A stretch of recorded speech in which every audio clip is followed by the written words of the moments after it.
So I decided to make another cooking video, and this time I'm gonna do a modern twist on a Filipino classic. If you've ever eaten Filipino food, you have heard of and you know of adobo. Adobo is delicious. It is a staple in every Filipino household.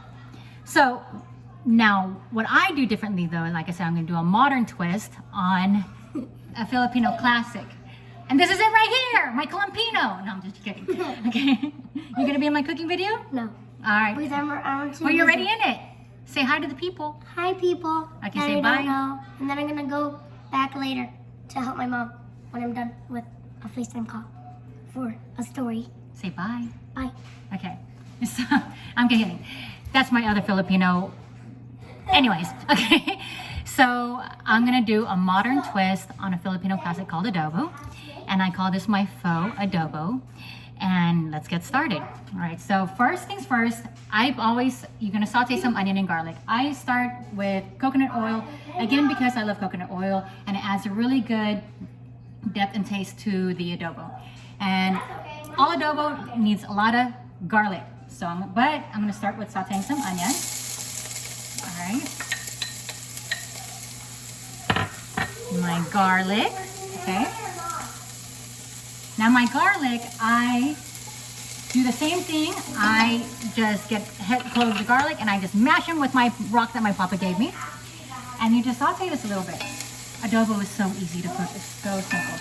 Now, let that caramelize some.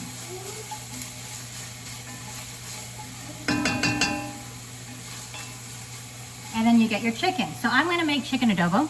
You can make sitaw adobo. Sitaw is a Chinese long bean.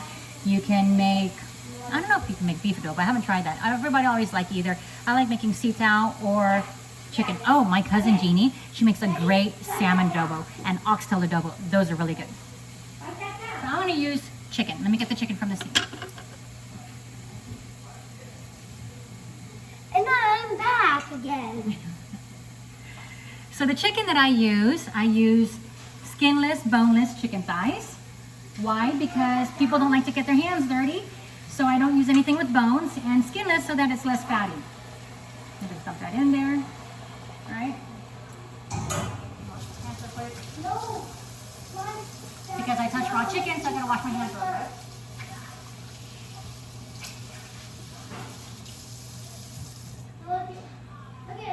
So now I'm gonna let that cook.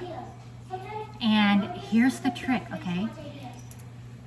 Have you ever, well, I don't know, if you've ever made adobo, you ever made adobo and it was still sour and vinegar tasting? Like for some reason the vinegar didn't cook? Well, I tried making adobo with datu puti, which is a Filipino vinegar. I tried it with American vinegars. I tried it with apple cider vinegar, rice wine vinegar, all kinds of vinegars. And for some reason, I couldn't get it right.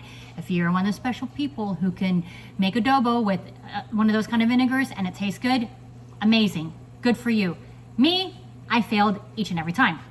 So what I use instead, which is my modern twist to it, is I use balsamic vinegar.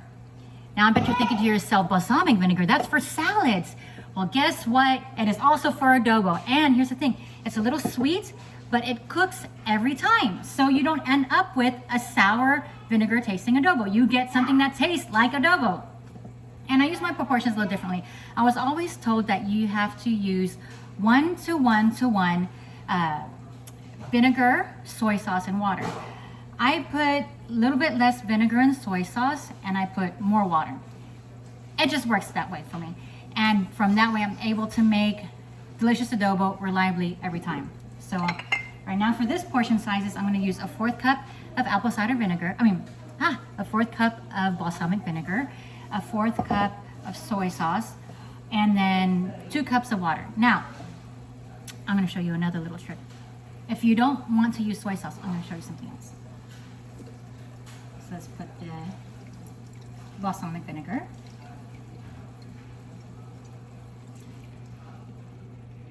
And here's the soy sauce, right? Now, if you don't want to use soy sauce because maybe your house is going paleo or you don't eat soy, another good thing to use, which makes this delicious, coconut aminos.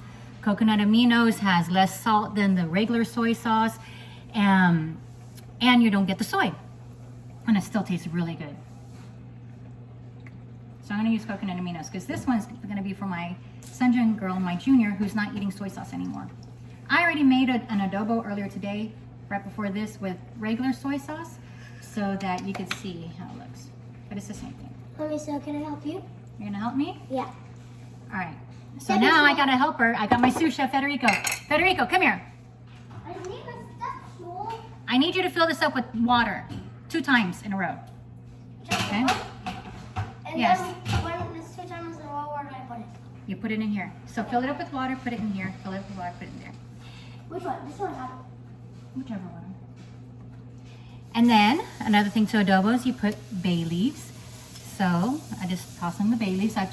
I love the smell of bay leaves, so I just toss in a handful, whatever. Right now I'm gonna put in 4. Careful, don't spill that. Put it in there, drop it in there.